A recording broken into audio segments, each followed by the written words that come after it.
회장님, 시장은 지금 세아베스틸지주의 텍사스 신공장이라는 재료에 모두가 취해 있습니다. 하지만 저는 오늘 그 화려한 잔치 뒤에 숨겨진 자칫 모든 것을 무너뜨릴 수 있는 실행 리스트라는 시한폭탄에 대해 보고 드리려 합니다. 이번 보고는 이 회사에 대한 기본적인 내용을 이미 숙지하신 회장님들을 위한 심층 분석입니다. 처음 접하시는 분들은 이전 기초편 자료를 참고해 주십시오. 성장성은 누구나 다 알죠. 하지만 우리는 오늘 그 이면의 디테일한 재무적 리스크까지 철저히 분석해 보겠습니다. 오늘 이 브리핑을 끝까지 들으시면 적어도 SST 공장 이슈 때문에 뒤통수 맞고 손실 보실 일은 완벽하게 차단해 드립니다. 시간 아껴드리는 주식비서 론입니다. 바로 본론 시작하겠습니다. 다료에서 언급된 이 문장이 현재 세아베스틸 지주의 상황을 가장 완벽하게 요약하고 있습니다. 회장님, 회사는 지금 무거운 갑옷을 벗고 날렵한 제트팩으로 갈아입는 그야말로 환골탈태의 한가운데 서 있습니다. 전통적인 철강 사업의 굴레에서 벗어나 고부가 가치 미래 산업의 심장부로 뛰어들고 있다는 선언과도 같습니다. 하지만 제트팩은 강력한 만큼 조종에 실패하면 추락의 위험 역시 훨씬 크다는 점을 우리는 간과해서는 안 됩니다.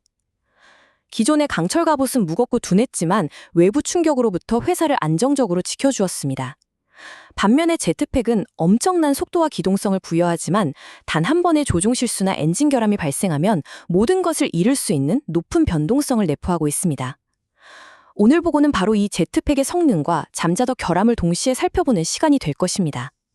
네, 바로 이 지점입니다. 시장의 모든 눈은 텍사스 신공장이 가져올 장밋빛 미래에만 고정되어 있습니다. 증권사 리포트들은 연일 목표가를 상향하고 개인 투자자들은 스페이스X와의 협력 가능성에 환호하고 있죠. 하지만 회장님, 저희는 이럴 때일수록 더 냉정해져야 합니다. 공장이 완공된다는 것과 그 공장에서 돈을 벌기 시작한다는 것은 완전히 다른 차원의 이야기입니다.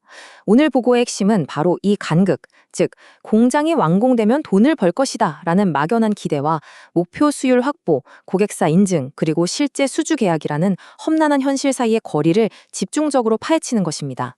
이 간극을 이해하지 못하면 시장의 헛된 기대에 휩쓸릴 수밖에 없습니다. 오늘 보고는 다음과 같은 순서로 진행하겠습니다. 먼저 회사의 기반이지만 위기에 처한 철강 본업, 포위된 낡은 요새의 현실을 진단합니다.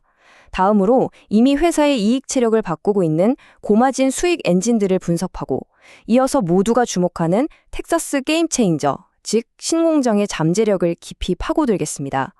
하지만 그 직후 오늘 보고의 핵심인 실행의 건틀리 챕터에서 이 모든 청사진을 위협하는 리스크들을 낱낱이 해부할 것입니다. 마지막으로 이 모든 것을 종합하여 최악의 시나리오를 가정한 최종 심층 리스크 보고로 마무리하겠습니다. 그럼 첫 번째 파트, 포위된 낡은 요새부터 시작하겠습니다. 회사의 뿌리이자 여전히 매출의 가장 큰 부분을 차지하는 전통적인 철강 사업의 현주소를 냉철하게 분석해 보겠습니다. 회장님, 이 차트의 세 막대를 순서대로 보십시오. 첫 번째, 국내 수요는 고금리와 건설 경기 침체로 수년째 정체 상태이고, 두 번째, 중국산 저가 수입 물량은 홍수처럼 밀려오고 있습니다. 그리고 그 결과가 바로 이 세 번째 막대, 처참한 수준의 2~3%대 영업이익률입니다. 이것은 성장이나 확장이 아니라 말 그대로 하루하루 버텨내는 생존 모드에 있다는 뜻입니다. 특히 현재와 같은 고금리 환경에서 2~3%의 이익률은 사실상 이자 비용과 인플레이션을 감안하면 남는 것이 거의 없는 현상 유지를 위한 최소한의 마진에 불과합니다. 회사에 거대한 자본이 투입된 본업이 겨우 손익분기점 수준에서 맴돌고 있다는 위험 신호입니다. 이 문제의 심각성은 단순한 경기 순환의 문제가 아니라는 데 있습니다. 2023년에만 71만 톤이 넘는 특수강이 수입되었습니다. 3년 연속 70만 톤을 넘어서는 수치입니다. 이는 국내 전체 특수강 시장의 상당 부분을 차지하는 엄청난 물량입니다.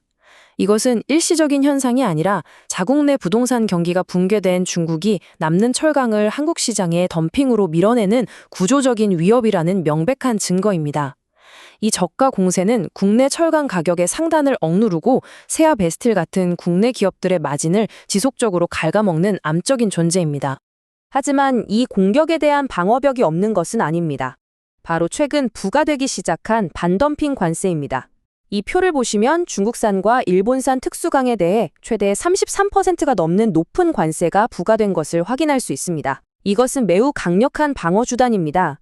그동안 가격 경쟁력에서 밀렸던 국내산 제품들이 다시 한번 경쟁할 수 있는 운동장을 만들어주는 셈이죠. 이것이 본업에 대한 유일한 희망 시나리오, 즉 강세론의 핵심 근거입니다. 하지만 회장님, 여기서 판을 뒤집어 보겠습니다. 이 관세가 만병통치약은 아닙니다. 중국 업체들이 동남아 등을 통한 우회 수출 경로를 찾거나 관세를 감수하고서라도 저가 공세를 이어갈 가능성도 배제할 수는 없습니다. 따라서 이 관세는 완벽한 해결책이라기보다는 회사가 신사업으로 체질을 개선할 때까지 시간을 벌어주는 임시 방패막이 정도로 이해하는 것이 더 정확한 분석일 것입니다. 자, 그럼 이제 저마진의 낡은 요새를 떠나 회사의 미래를 이끌어갈 심장부, 고마진 수익 엔진으로 넘어가 보겠습니다. 회장님, 여기서 화면을 잠깐 멈추고 이 도넛 차트를 주목해 주십시오. 정말 중요한 의미를 담고 있습니다. 새하항공 방산 소재는 전체 매출에서 차지하는 비중이 고작 8%에 불과합니다. 하지만 놀랍게도 회사 전체 영업이익의 24%, 즉 4분의 1을 이 작은 사업부가 벌어들이고 있습니다. 이것이 바로 이익의 질이 바뀌고 있다는 가장 강력한 증거입니다. 과거처럼 많이 팔아야 조금 남는 박리담의 구조에서 하나를 팔아도 확실한 이익이 남는 고부가가치 사업으로 체질이 완전히 개선되고 있는 것입니다. 이것이 바로 시장이 세아베스틀 지주를 재평가해야 하는 가장 핵심적인 이유입니다. 더 이상 단순한 철강주가 아니라 첨단 소재 기업으로서의 가치를 인정받아야 하는 시그널인 셈입니다. 또 하나의 강력한 엔진은 바로 원자력 CASK 사업입니다. 국내 원전의 사용 후 핵연료 저장 시설은 이미 포화 상태에 이르렀고 이를 해결할 유일한 대안이 바로 이 건식 저장 용기 CASK입니다. 회장님, 이 사업의 잠재적 시장 규모를 보십시오. 무려 8조 원입니다. 특히 이 CASK 사업은 극도의 안전성과 기술력을 요구하기 때문에 아무나 진입할 수 있는 시장이 아닙니다. 세아베스틀은 수년간의 연구 개발과 까다로운 원자력 안전 인증을 통과하며 국내에서 유일하게 실적 레퍼런스를 확보한 기업입니다. 이 거대한 시장이 열릴 때 가장 먼저 수혜를 입을 수밖에 없는 독점적인 위치를 선점한 셈입니다. 하지만 회장님, 여기서도 저희는 냉정해져야 합니다. 8조 원이라는 숫자는 분명 매력적이지만 그 돈이 실제 매출로 찍히기까지는 너무나도 먼 길이 남아 있습니다. 이 타임라인을 보시죠. 회사가 2025년에 납품한 것은 대규모 발주가 나올 저장용 캐스크가 아닌 소량의 운반용 캐스크였습니다. 시장이 기대하는 본 게임인 2차 대규모 입찰은 빨라야 2026년 하반기, 실제 대량 생산과 설치는 2027년에서 2028년에나 가능할 것으로 보입니다. 즉, 투자자 입장에서는 이 8조 원이라는 재료의 현금 흐름이 실제 재무제표에 반영되기까지 상당한 시간과 불확실성을 감내해야 한다는 의미입니다.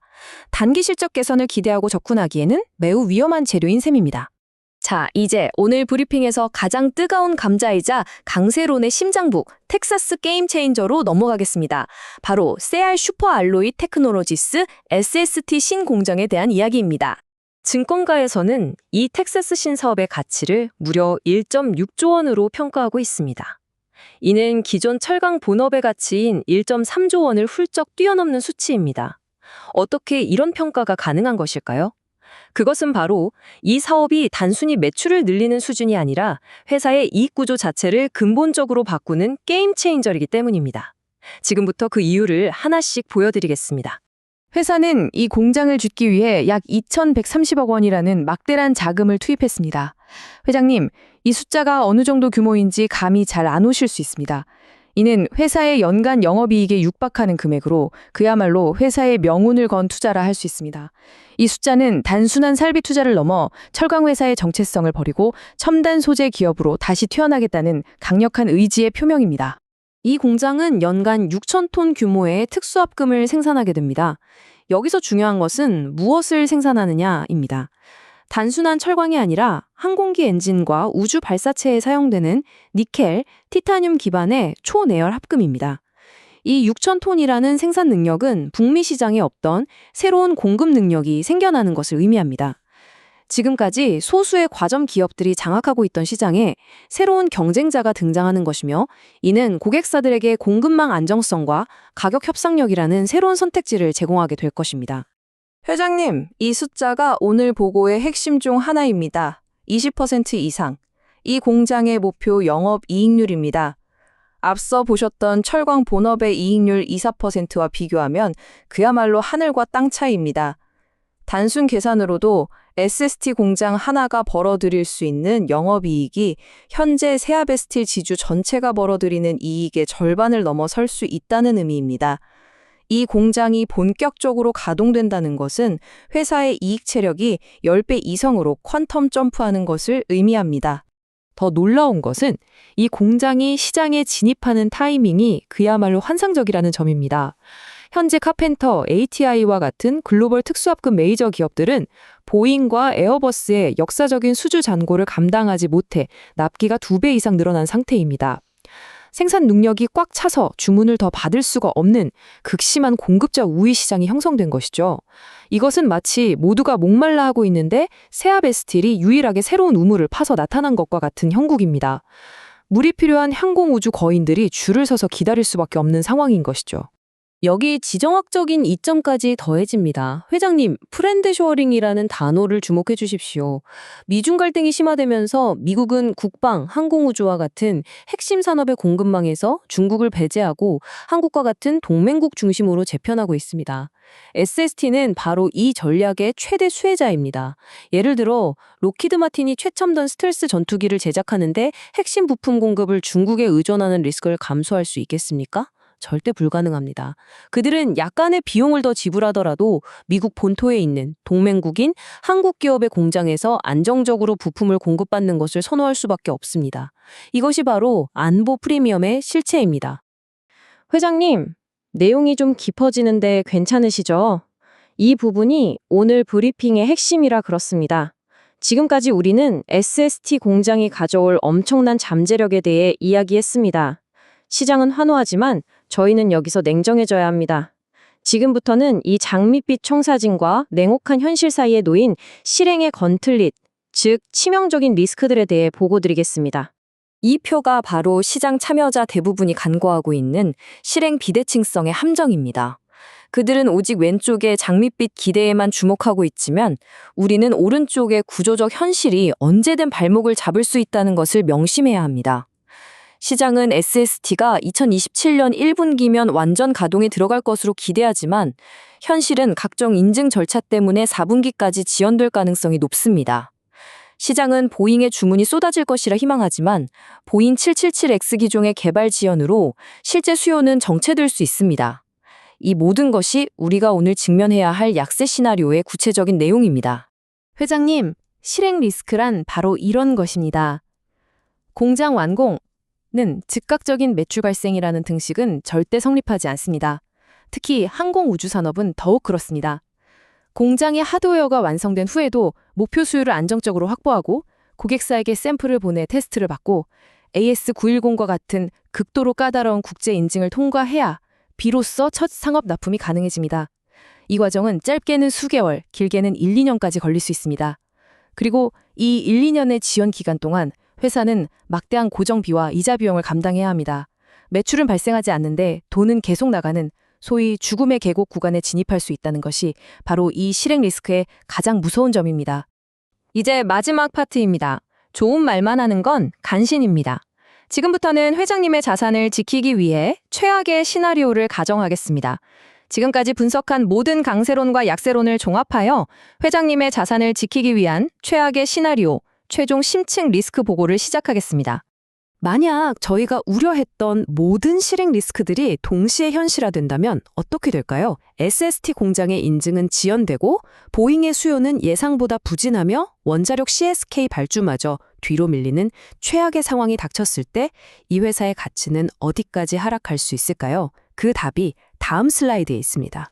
이것이 바로 증권가에서 제시하는 약세 시나리오, 즉 베어 케이스의 목표 주가입니다. 6만 원. 회장님, 이 숫자를 기억하셔야 합니다. 이것이 바로 우리가 대비해야 할 하방 리스크의 구체적인 마지노선입니다. 이제 모든 카드는 테이블 위에 올라왔습니다. 오늘 심층 보고는 여기까지입니다. 호재와 악재를 모두 테이블 위에 펼쳐드렸습니다. 철저히 공개 자료 기준의 해석이며 최종 결제, 즉 투자의 판단은 회장님의 몫입니다. 더 디테일한 근거 자료는 고정 댓글에 블로그 링크를 확인해 주십시오. 시간 아껴드리는 주식 비서 론이었습니다. 성투하십시오.